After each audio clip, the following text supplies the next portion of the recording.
Someone will have to net. Sorry, didn't mean to cut you off. Oh, it's okay.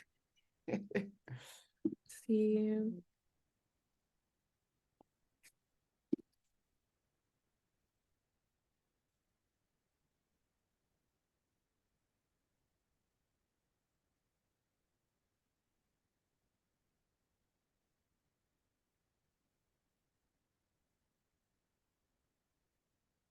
Yuri, how do you say your last name? Just for phonetic Oh, purposes. Caesar Captwitch. Captwitch. Okay. You sent Heather the link. Yeah. Okay.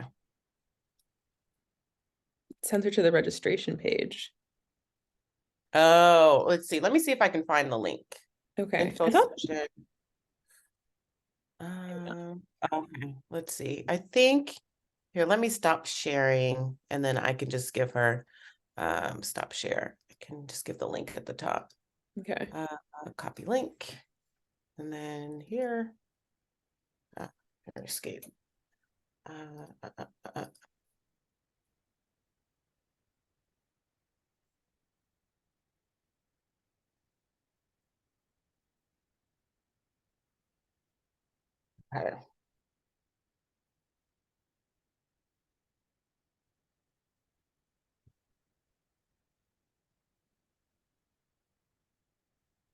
Okay, I feel like I need to update my share settings while I'm here.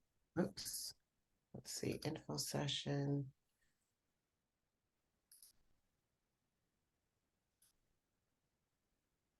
Oh, okay, no, I don't want to do this one. Escape. Okay.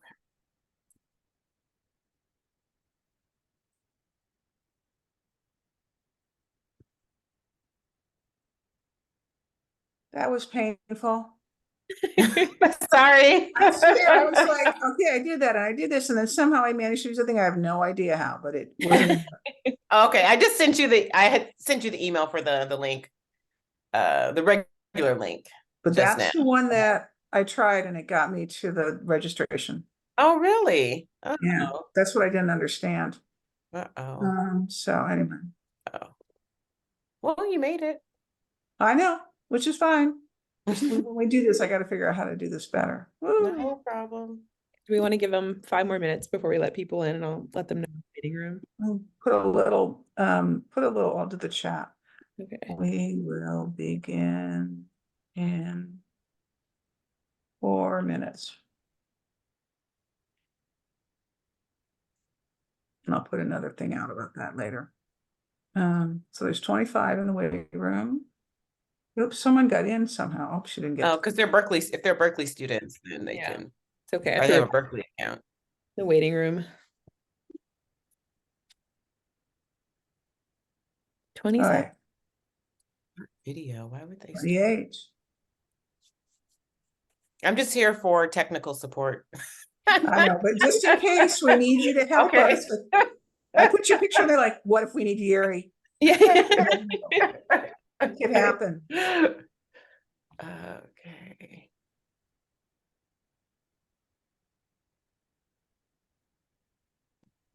I'll send another message out in a minute. 27. It's interesting. We were at 28, and we went down to 27. And now we're at 20, 26. Yeah. God only knows. Back in 3 minutes. I noticed people do that. Oh, that's weird. You're like, why don't you just stay there? You know? Mhm. Minutes.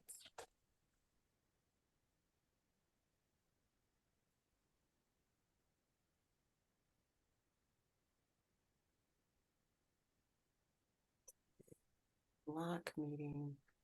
Enable Q&A.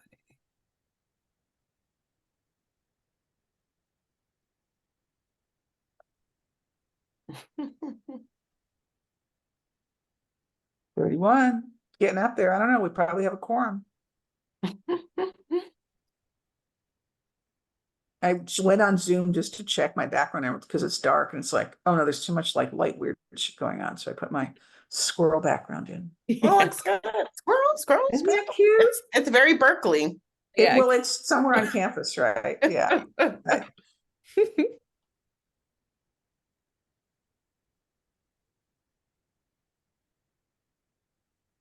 Let me.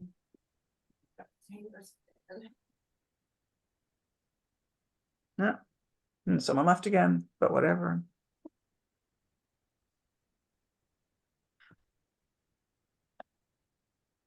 Ah. So I talked to Alan, Yeah. and we've set up the SOWs. You saw that all. So I think it's going to work out. Okay, great.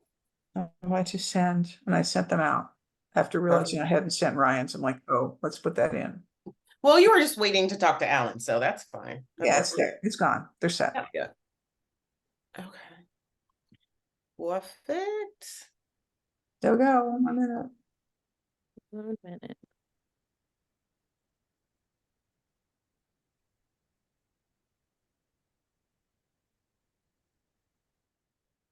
Get this a little closer. It's easier. There we go.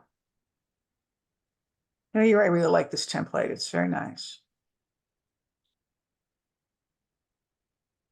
All right, should I let them all in? Yeah, I mean,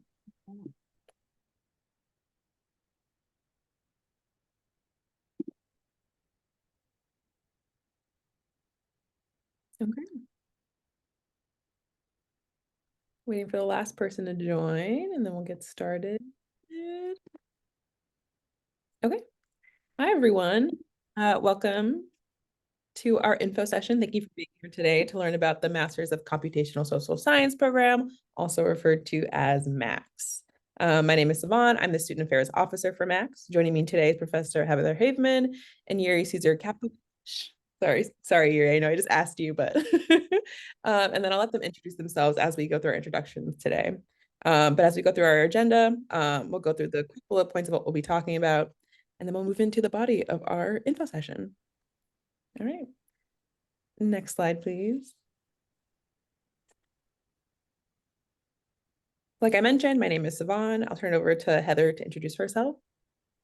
yeah. Hi, my name is Heather Haveman, and I am a faculty director of the MAX program.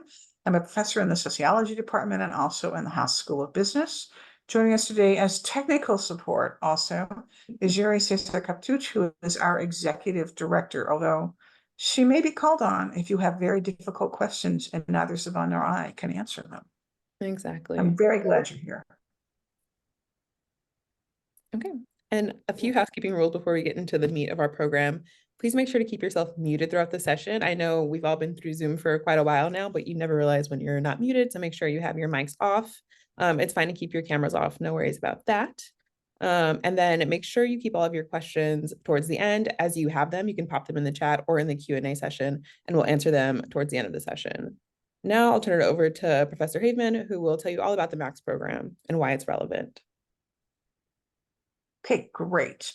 So as you can see, we're going through a whole host of things today, and I'm going to start with what is MAX? Okay. Throughout, we're going to have a bunch of quotations from people who we've been working with on developing our program, including people at Google. Okay, next slide, please, Yuri. Okay, so why MAX?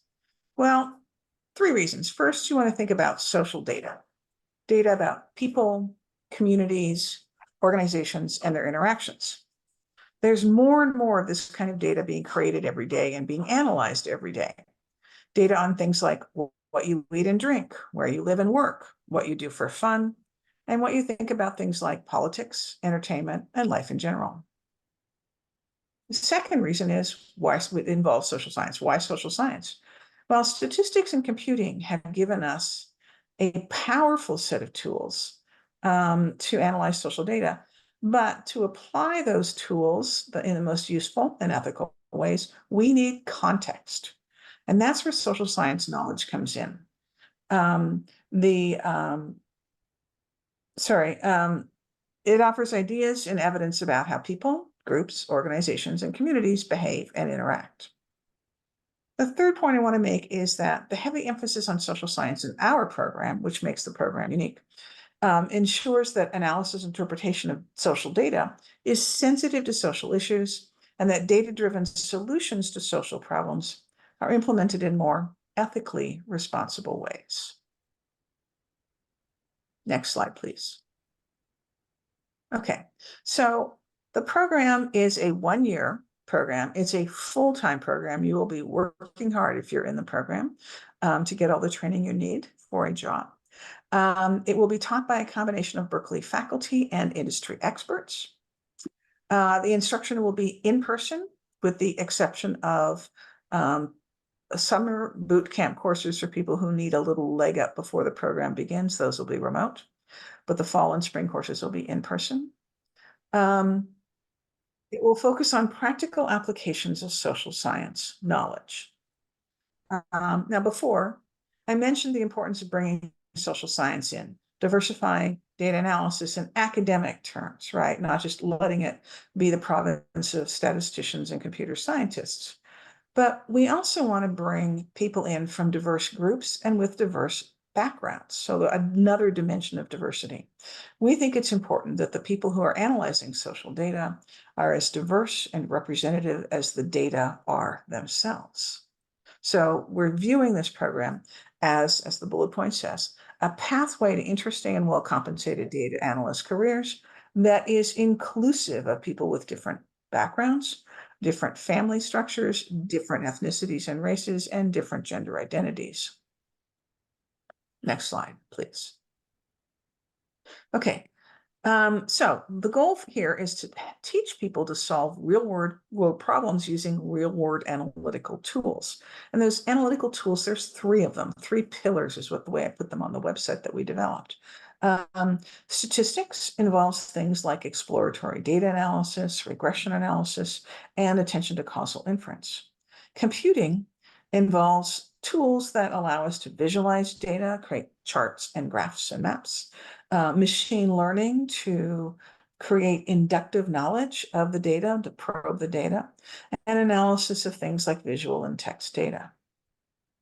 The social science pillar involves topics like individual and group behavior, interpersonal networks, the study of culture and power and inequality in organizations and regions and entire countries.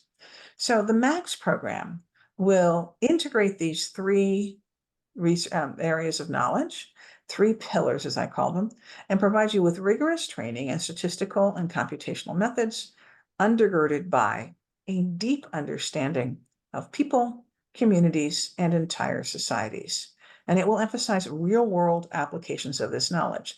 This program is a professional program. It is intended for people who want to go out and get jobs as data analysts, as I'll explain in a second. It's not a pre-academic, pre-PhD master's program. It's real-world analysis for real-world problems. Next slide, please. Thank you. Max careers, right? Well, this is about getting jobs in the real world, analyzing data that are often big data, like the picture on this slide, because social data is growing so much. Businesses, nonprofits, and government agencies all need staff who can apply computing and statistics to social data. So there are, Max is going to prepare you for careers as data analysts in many business sectors, not just in tech, but things like healthcare, consumer services, finance, retail, manufacturing, and transportation, plus government agencies and nonprofits. We do this in 3 different ways. One is through a capstone project in which students analyze data from a sponsor organization to answer pressing questions for that organization. The second is that we have a career development course in both fall and spring semesters of the program to help you as you prepare for the job market and to understand the jobs that you're applying for and understand the application and interview process, as well as understand the kinds of organizations and positions that you'd be working in after graduation. And the last thing that we do to help prepare you, in addition to giving you these academic skills, is through one-on-one career advising throughout the job search process, the job application process, and the recruiting process. Sivan, next slide, please. Sorry. Sivan will take over again and let you go through the rest of our program and our agenda. Please go ahead, Sivan. Thanks, Heather. Next slide, please, Yuri. Okay, so who are we looking for to join us here at Max? We're currently looking for undergraduate students in their final year of study or an early career professional who's looking to either pivot or maybe change career paths or even to advance faster in their current career path. We really want applicants who have demonstrated an ability to be curious and intellectually engaged in their academic and professional careers within the realm of social sciences. Also, if you are not yet proficient in upper division applied statistics, or if you don't have much experience with the computer programming, that's totally fine. We will bring you up to speed in the optional summer semester, which we're referring to as our online bootcamp in July and August. So if you don't have much experience with the more computational side of things, that's totally fine. That's what we're here to help you get up to speed with. If you are proficient in statistics and computing, you can take exams to waive you out of both of those courses. So there are 2 courses in the summer that you'll have to take. And you will have to take tests just to make sure that everyone begins on the same level when we start our fall semester. If you want a career in more data-centric roles, focusing on analysis of social data, that is really what we're aiming for here at Max and what we're looking for within your applications. Next slide, please. So here are our application requirements. We're going to go through a bit of a checklist of the required application materials because it can be a little bit overwhelming at first glance. So we are looking for statements. We're looking for 2 main statements. We're looking for a statement of purpose, your why, and we're looking for a personal history statement, who you are as a person, to get a better holistic view of both sides of your application and potential as a student. We're looking for letters of recommendation. We only require 2. However, you'll notice as you go through the online portal that it requires you to enter 3 email addresses. We are not looking for a 3rd letter. For that 3rd slot, enter your own email address. After that, you won't be required to submit a 3rd letter, and you'll also receive a confirmation of completion once your letters of recommendations are submitted. If you're interested in applying for a fellowship, there is a deadline that you need to meet by January 8th. I'll go over that into more depth when we go over our timelines. But if you want to be considered for that fellowship, you need to have all of your letters of recommendations and your completed application submitted by the January 8th deadline. The automatic email that your recommenders will receive when you send them or when you sign them up as your recommender will be the March 1st deadline. But again, if you want to hit that January 8th deadline and be considered for our fellowship, make sure you let your recommenders know that that's the deadline they have to hit in order for you to be considered. Next is the quantitative statement, which will help us determine what we need to cover in the bootcamp classes and how to set up the fall computing and statistic courses. It's okay if you have limited quantitative experience, either through classes you take in or through training at work. Again, we'll go over that all during the courses that you'll take in the summer. You must complete the Max section of the general online application. Again, like I mentioned earlier, the fellowship deadline is optional. But if you are planning to apply for that fellowship, again, make sure you complete it by January 8th. It's also worth mentioning that it is based on rolling admissions. So the earlier you apply, the better chance that you have. And fellowship recipients must also complete the economic section of the application by that deadline as well. So like I mentioned, we need a complete application in order for you to be fully considered for that fellowship. We do require proof of English language proficiency only and only if your undergraduate degree that you have in is from a school or a country which the official language is not English. There are a few extra requirements for exemption on the UC Berkeley Graduate Division website. So I would recommend you take a look at that to see if you qualify for exemption. If not, you have to submit proof of language proficiency. Also optional is the GRE. The institution code for UC Berkeley is 4833 for graduate organizations. That number is also on our website. If you need to go back and be referenced to it, I would suggest writing that down now so you have that handy during your application. It can get lost pretty fast. So I recommend making sure that you have that just somewhere tucked away. So when you're going through your application process, it's pretty seamless. Like I said before, incoming students can waive out of the bootcamp in June by taking 2 waiver exams, 1 in statistics and 1 in computing. I highly recommend that if you don't have much experience in those fields, that you take our bootcamp courses. But like I mentioned, if you have experience elsewhere, either an undergraduate experience or in your professional life, you can waive out of those 2 things. All right. Heather, did I miss anything there?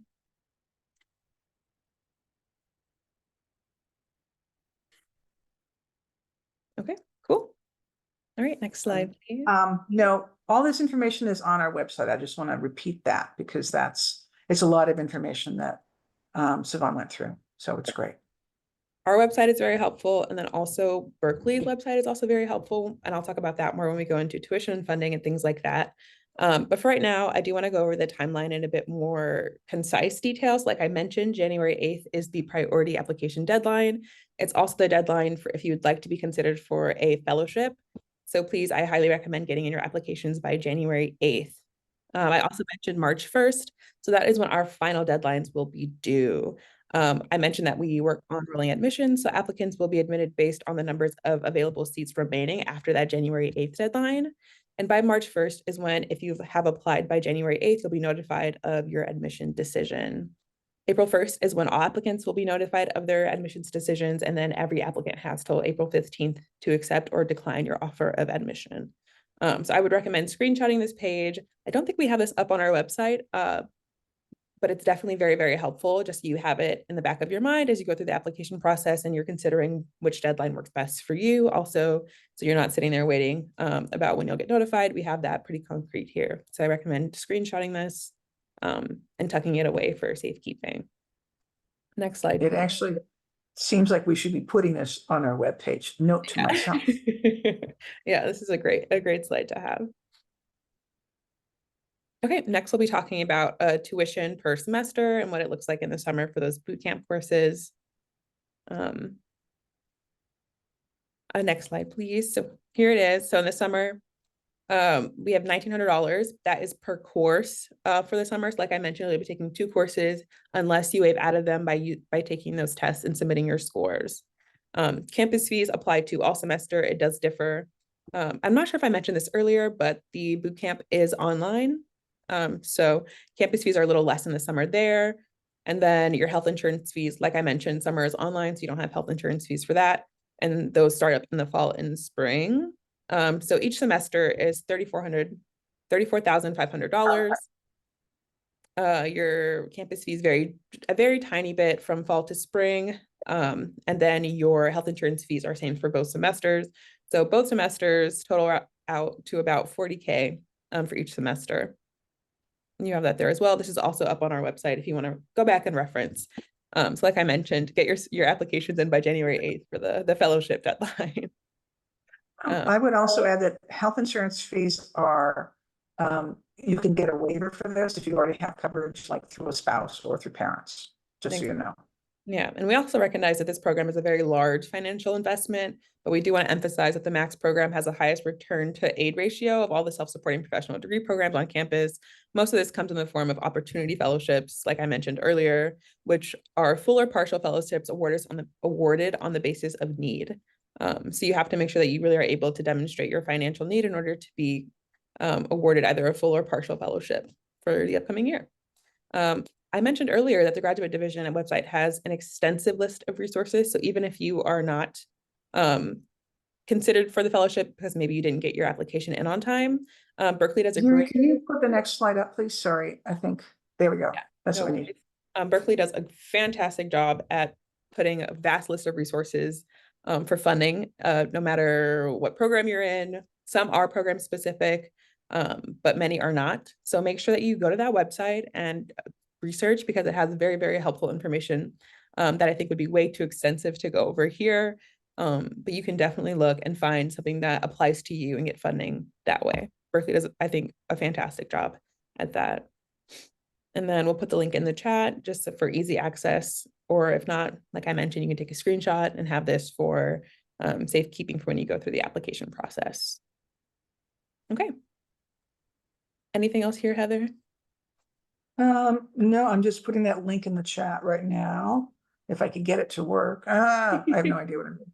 If you can do it, I will take over then. Sorry. Thanks for that. It's like, it's not working, darn it. All right, so this basically concludes our session. And so I want to thank you again for taking the time to attend, and we look forward to receiving your application. So now we're going to go to your questions, the meat of the matter, now that you've heard our spiel about the program. Okay, and there's Okay. that. Oh, there, great. The link is right there. All right. Okay, so we have somewhere we have questions, right? So Yep. put your, oh, there they are, 3. Chat. one. Okay, the first is, we have, I thought there's another fee. How much is the application fee? The application fee, Yuri, can you answer this? And we don't really have it. There's an application fee at campus, but I don't remember what it is. Right. Yeah, That's the a good campus. question. Yeah, I'm not sure, Savon, maybe you know offhand, but it's managed by the graduate division. So I can't recall the exact amount, but if you start the application, it's there on their website. And you can also see if you're eligible for a fee waiver. Application fee waiver is processed through the graduate division as well. So if that's something you're concerned about, check their website to see if they have, if you meet their criteria. Yep, I'm pretty sure it's $120 for most applicants, $135, excuse me. But that's the general application fee for any program that you apply to. Thanks, Savon. There's questions in the Q&A. I'm going to go through those and then go through the chat. Okay. Pavel had asked, what if we experience and we want to still take the boot camp as a refresher? You are quite welcome to do that. Yep. If you have experience and you don't want to take the boot camp, then we want you to take the waiver exam so we can be sure that you will be ready for the fall. But if you're interested in that, will you be considered as an enrolled student during the summer of 2024? Yes, you will through summer session. So those are Pavel's questions. What our exam waiver is going to be like, says Anonymous. It's a good name. We'll have an example. No, we will not have an example of the type of questions that will be on the exam. You are just going to have to wait to see what they are. The people who are teaching in the summer session are the people who will be developing those exams for us and also grading them, just so you know. And they're not paid anymore if they have more students in the summer session than if fewer. Does rolling admission start now? Rolling admission starts after January 8th. So what we will do is we will look at admissions applications at 2 points in time. The first is right after January 8th, and then the second is right after March 1st. Right. So everyone who applied by January 8th, by that first deadline, will be notified of admission by March 1st. And that way we can gauge how many seats we have left. Yeah. Jenna asks, can I get a contact email for someone who handles WES transcript for international degrees? I don't know about what that is. Savon, do you know? You've been involved in the admissions process before. It's in the Q&A, not the chat. Got it. Yuri, do you know an answer for this one? I'm not quite sure about international transcript. Yeah, it's the graduate division will process those, but if you send us an email at the max@berkeley.edu email address, we can give you some more specific directions. So I just sent that email address to you. Is fellowship also open for foreign students, a different anonymous participant? No, so the fellowship is for domestic students only. There we go. And then there's a couple more from the thing, and then I'm going straight to the chat. Do we have to submit the FAFSA by January 8th? Yes, you do, Pavel. Given the application does not open until December 31st. The application process is already open, Pavel. Yeah, the application process opened on the 1st of December. Yeah, it's already open. Just to clarify, I think that they're referring to the FAFSA for filling out the FAFSA. So, you know, there's a new FAFSA that's coming out this year. They're redoing it. And so I know there's been a delay. Something to consider if you're considering doing the boot camp course, the way Berkeley is a little confusing, but that falls under the current the FAFSA, right? So for the 23-24, you want to apply for that FAFSA for summer session. For the academic year, you want to apply for the new FAFSA. So I would say once it's available, you'd want to fill that out because there's a number that you'll receive as soon as you submit the FAFSA that you can include in your application. Okay. Is it true that the FAFSA will not be ready until December 31st? It may be a bit delayed, and so that's something that we'll discuss too, you know, internally. We definitely do not want to penalize any applicants because the government is, you know, having their own sort of technical issues around the FAFSA. So, if that's the case, if it's, for some reason let's say it's delayed until the end of January, we'll be in communication with all applicants who submit by that January 8th, the fellowship deadline. So, I wouldn't, life is stressful enough, so don't add more, stress to the application and just applying for grad school process.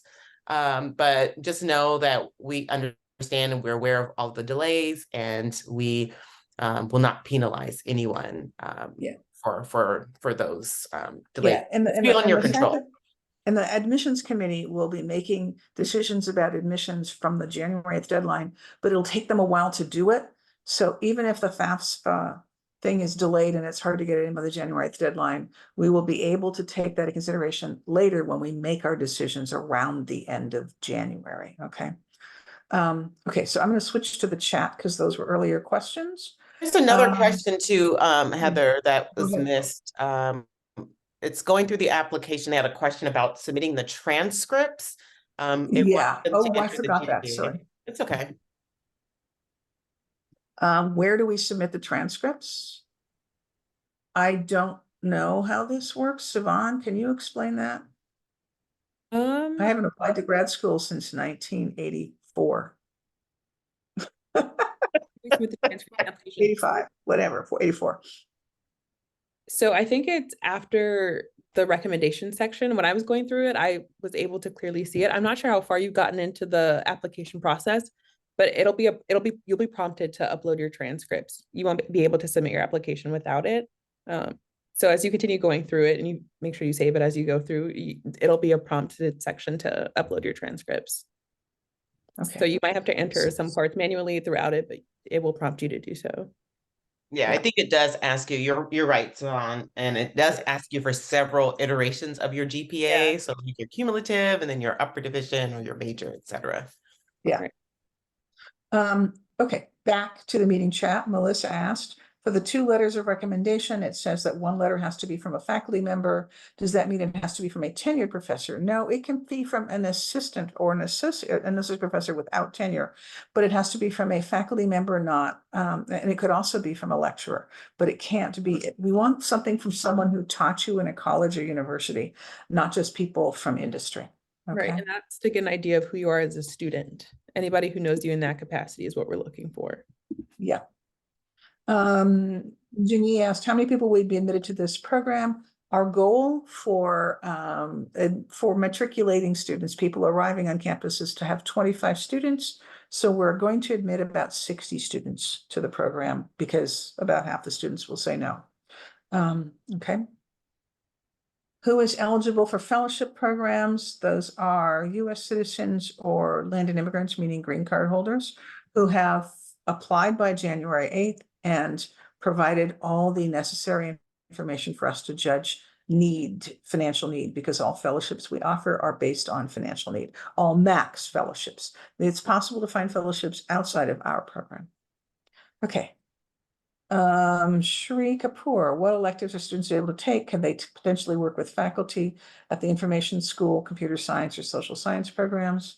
There are no electives. This is a core program with core requirements, and it's a full-time program. So you will not have enough time, unless you sleep way less than I do, to be working with faculty members at the iSchool, the computer science department, or any social science program, or even the data science department.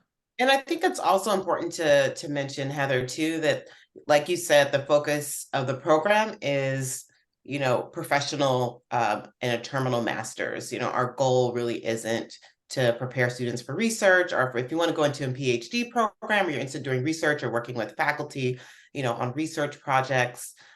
This would not be the program for you, but, our goal really is to prepare you all, for careers as data analysts, and to equip you with the skills and the techniques that you will need to be successful in those fields, and learning from Berkeley faculty and also, folks in industry. But the focus of the program is for professional purposes. Yeah, it's It's basically not a pre-PhD program. So if you're real interested in research, this is not the program for you. And I would suggest you think about the Master in Information Management Systems at the iSchool, which is a 2-year on-campus program. The Master in Computational Social Science, I swear they stole my name, at the University of Chicago, or the Master in Quantitative Methods in the Social Sciences at at Columbia University. There are also programs at Michigan and San Diego, and there are a few, and maybe at NYU also. I think that's more technical. Okay. Mohammed asked, how much stats and knowledge of computational methods are applicants expected to come up with? You don't have to have very much knowledge of this. We just want to make sure that you are willing to learn this. And so if you don't have much knowledge, we will make you go through the boot camp, and you'll have to work very hard for 6 weeks to come up to a basic level of statistical knowledge and computing using both R and Python, just so you know. Okay, a couple more from the chat, then I'll go back to the Q&A. How important is the social science BG? What does BG mean? I don't know. You're a business major, but no, if you are Probably a business background. Background, thank you. Good point. Boy, I should learn to text, right? How important is it, the social science background? This is only for social science students. It's not for business students. If you're interested in data and social science and you have a business degree, there are other programs you can get into, including some at the business school. There's a Master of Analytics joint there's some stuff in the business school that's joint with engineering. Okay, back to. And if I can just read a couple that were, I think, in the chat that were direct message, and then either Sivan or you can answer, and then Sivan can pick up with the Q&A questions. Okay, cool. Sounds good. So there's one from Carla. Their major is media and cultural studies, and if that's applicable for this program. It depends. Media studies is often taught as a combination of humanities and social science. So it has to be enough social science in your background, and we can probably tell that a little from the courses you've taken. And then there's another question about if folks who have AB 540, if they're eligible for fellowships, and the answer is yes to that question. Thank you. And then I'll turn it over to Sivan to keep reading from the Q&A. Yeah, Q&A time. All right. Okay, there's one who says, if I fail, where did that go? Oh, it says we're at the 627 point in the Q&A. 627? In the Q&A, not in the chat. Okay, in the Q&A, let's see. It's at the bottom. I didn't send my GRE scores by January 8th. Will I be considered in the first round? So the GRE is optional. So you will be considered, but you might have a stronger application and a higher chance of getting a fellowship if those scores are submitted. But like I mentioned, the GRE is optional. So we will take it into consideration, but will not be one of the main deciding factors of your application. And there's a question about that you can answer, I think, Sivan. Let's see, my chat keeps refreshing. I started my application and I inputted my email for the third required recommendation, but a message popped up saying that it isn't allowed. Is there a workaround for this? I actually am not sure about that one. It should allow you to enter your email. I would say make sure that it's an official email, or not anything that would not allow you, like a fully registered email that is recognized on widespreads of platforms, and not a really niche one, because sometimes those aren't recognized by the system, and it won't recognize it as an email address. So if you have any of the main three, Hotmail, Gmail, Yahoo, those will be accepted by the system. And then also maybe, so I might suggest that you try an email address that they did not register for their application. So not to use the same one that they use for the online application. That might be a workaround, yeah. Do we provide RA or TA positions? No, because it's a full-time program, and you won't have time for being a research assistant or teaching assistant. And if you want a research assistant and you want to do research, this is not the program for you. Right.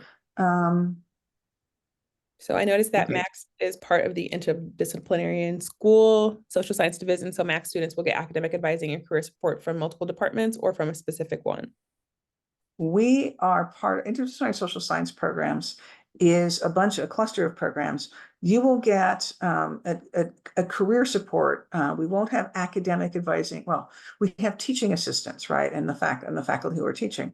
But we're not doing academic advising because it's not a pre-academic PhD kind of preparation program. Career support, we will have career advisors available before you start. Does Max qualify for the STEM OPT extension? Yes, it does. Yep. How big is the yearly cohort? 25 in year 1, 50 in year 2, 75 in year 3, 100 in year 4, and thereafter. Will I be kicked out of the exam if I fail either one of the exams or both of them and did not do the boot camp? You have to do the boot camp. If you fail an exam, it means you're not ready for the program.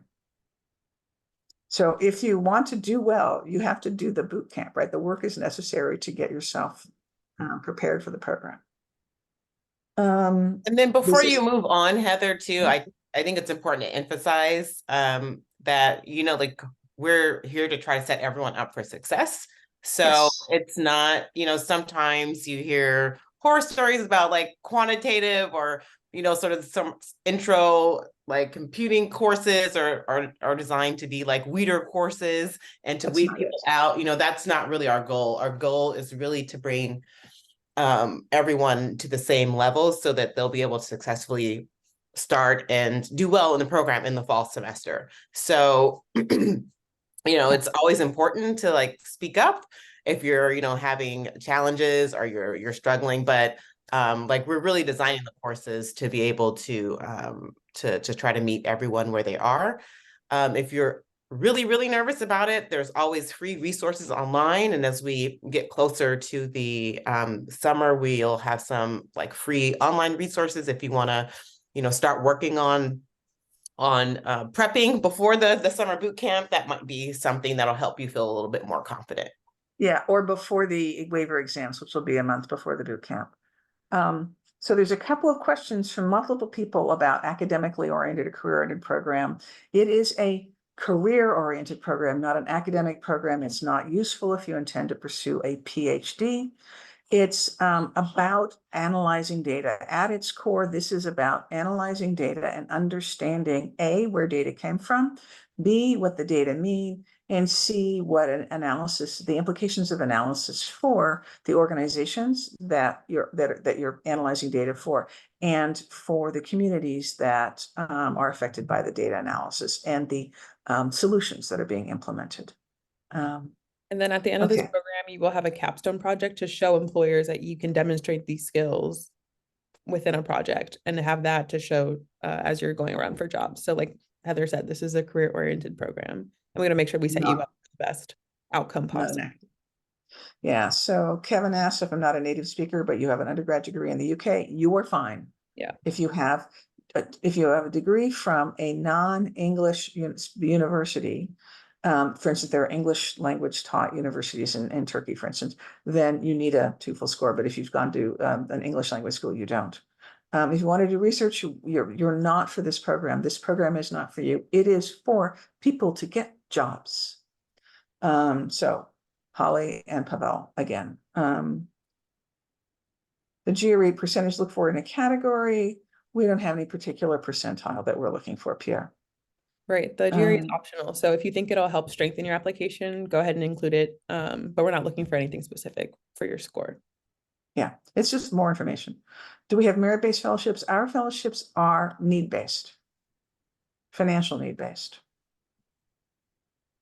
Can I apply if I have a law degree, but also an MBA? Depends on what your undergraduate training is in, Carlos.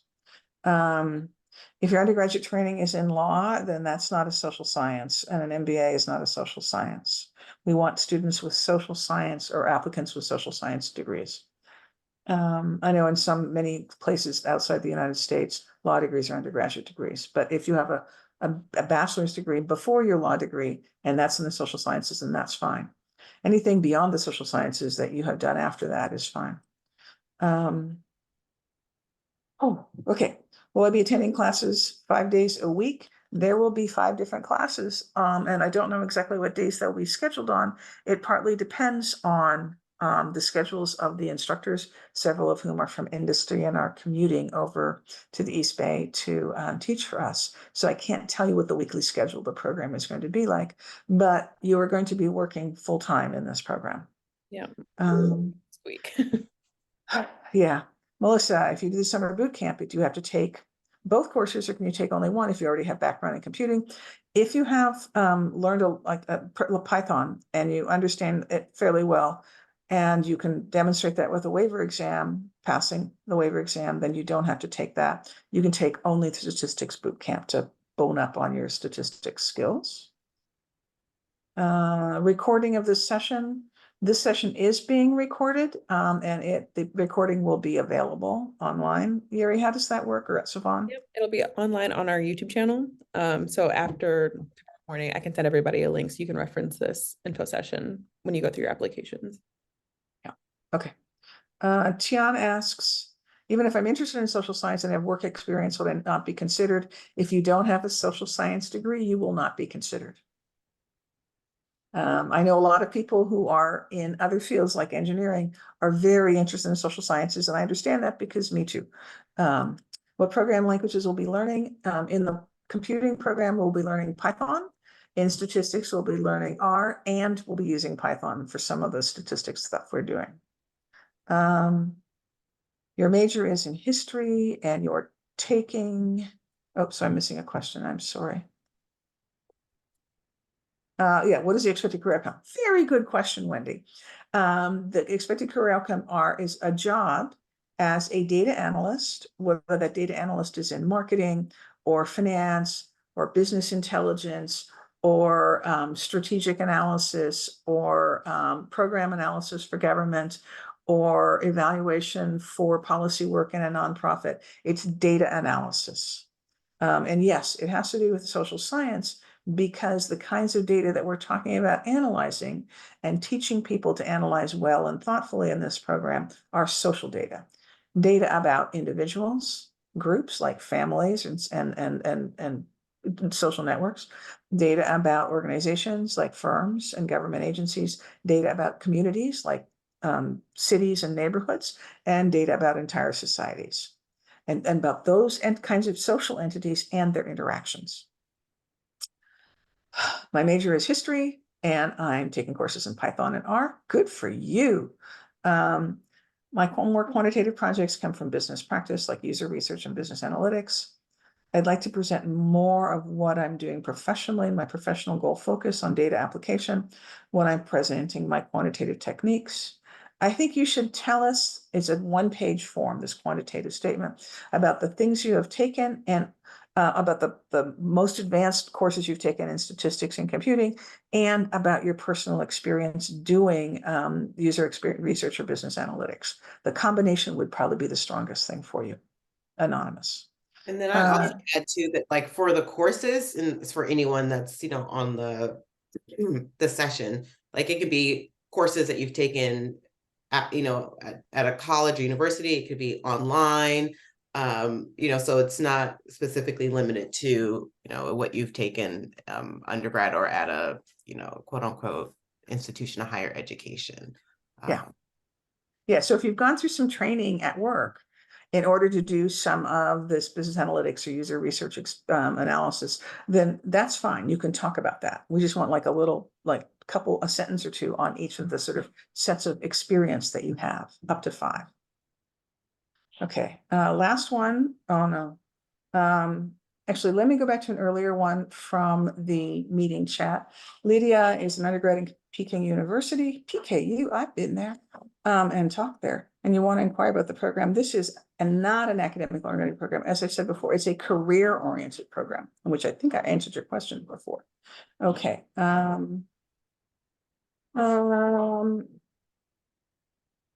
Would the Berkeley Media Studies major be considered a social science major? I don't think media studies is in the social sciences, is it? No, it's in the humanities. That's what I thought, because that's why I said that media studies is often a mix.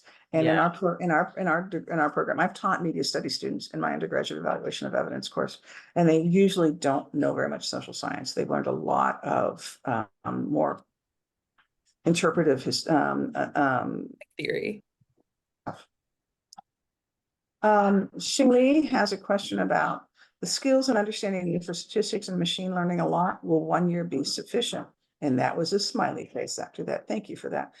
You will not become a data scientist if you are in this program. If you want to learn the inner workings of machine learning, you need to be in a program that is much more technical. This is a data analysis program.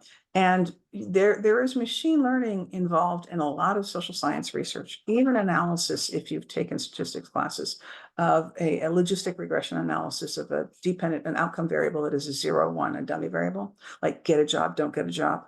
That is a machine learning technique involved in doing that. It's maximum likelihood estimation. But we are not going to teach you the inner workings of neural nets. We're not going to teach you the inner workings of support vector machines or of decision trees or random forests, for instance. For those of you who don't know those things, don't worry. This is not a data science program, so it depends. The video portion of the application, all we want is a little bit of knowledge about you better. So that's why we want the video. Yeah, it's also a prompt for it. So if you go on our website, we do give you sort of a prompt or at least a little bit of a guideline as to what we want you to talk about during that video. So we want you to tell us about how analyzing data impacts people, groups, cities, regions in the US, another country, or around the world, just to get an idea of not only your intentions with the program, what your interests are, but what your ability is for, speaking, and give us a more holistic view of who you are and your interests that way. Yeah. And it's not solely video, it's audio or video submission, just to clarify. Right. Okay. Pavel has one more question. So you are a student who has an undergraduate degree in law. I think it depends. You can apply, Pavel. It takes a lot of work. But if you have extensive experience in social science data analysis projects, then you might as well try to apply, and we'll see what the admissions committee does. I'm not on the committee. I'm like overseeing the development of that committee, but I'm not on the committee. They may take that into consideration. Right. It will have to be extensive and have clear demonstration that you've done clear work in that area if you don't have an undergraduate degree in that field. Exactly. Okay. And I think, I managed to lose the whole thing, that there is one more. No, have we answered all of the questions? All 35? Oh my God, I feel like that was a sprint. I should have gone a little slower. Okay, if you have more questions, please put them in the chat. It's a little easier than dealing with the Q&A right now. Actually, Yuri, should they put them in the Q&A instead? Yeah, because the Q&A is, the chat can be sent to hosts. So if they send it, they could send it to either one of us. So it's Q&A. Okay, so the Q&A then, send it to the Q&A, please. Thank you if you've got more questions. Or you can unmute right now and ask us, or if something hits you after we end this, you can always send us an email and I'll be happy to answer it there too. Yeah. You can send emails to max@berkeley.edu. So. Oh. It's been very exciting talking to you and hearing your questions about the program. This thing will be recorded, and we will also have to develop a frequently asked questions section of our website. The course for Max students is only for Max students, yes. So our program is small, and the courses are dedicated to the students in the course. No one outside the program is allowed to take the courses. It's a little community that we're developing of social science trained people to analyze social data.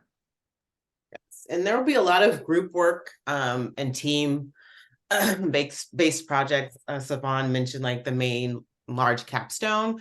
But as Heather said, like we really are focused on building a cohort community type, sort of environment. So that's something that's important for us, and also for the dean too. Okay, we have one new question.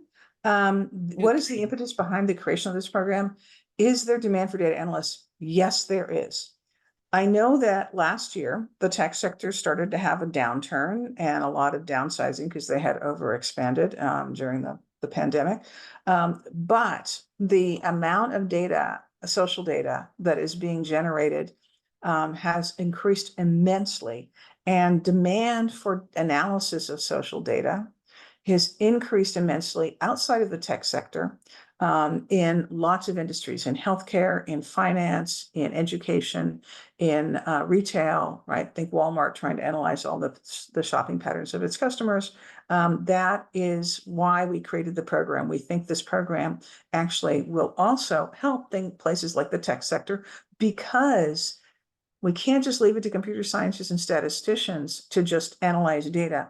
They are less likely than social scientists are to wonder about where the data came from, how the data were generated, and what might have been missed or biased in the data. You can think the facial recognition programs that are unable to recognize women very well or African Americans because they didn't have very good representation of those groups in the data they used to train the algorithms to recognize faces. Social scientists would have picked up on that immediately, but computer scientists and statisticians did not. Okay. What is the class size of the program?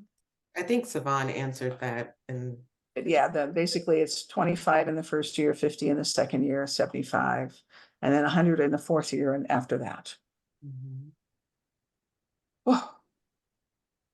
And as Heather and Savan have mentioned, if you have additional questions, please feel free to reach out. We are here to not only answer your questions, but to help guide and support you through the application process. We're not going to review your statements or anything of that sort, or check your applications for completeness. That's up to you. But if you're stuck or have any questions, or maybe do not understand something, or want to be clear or be sure that you understand, what it is that we're asking or why we're asking something, feel free to reach out, and we're happy to engage with you one-on-one, and try to help guide you as best we can. Yep. And then we do have a frequently asked question page. If you guys want to quickly reference anything we've talked about here, you can go there. Also, any fees that are associated with our program are on our website, which is super helpful. So give our website a look over if you get stuck at any point as well. Right, and we have one question open from Shin Li. What if I want to apply for a PhD after the program? Where does Max lead to? It is not a program to get into in order to apply for a PhD. This is not an academic preparation master's. It is a professional master's degree. It's like going to business school. You don't get an MBA in order to get a PhD. You get an MBA in order to get a job after graduation. If you want a PhD, you have to apply to a master's program that is an academic preparation program. So, and we get that question a lot. So it's useful to reiterate that, especially for people who've come in late. So thank you for asking. And Savan has put up the frequently asked questions link to our website for you to take a look at. If you think of a question that we might have answered there, you can take a look at that. And if you have questions that haven't been answered, you can again email us at max@berkeley.edu, and we will answer that. Yep. If you get stuck at any point, send us an email. We'll be happy to help. Cool. If that's it, thank you, everyone. Like I mentioned, this will be up on our YouTube page. I can send out an email tomorrow morning for everyone who came and participated today.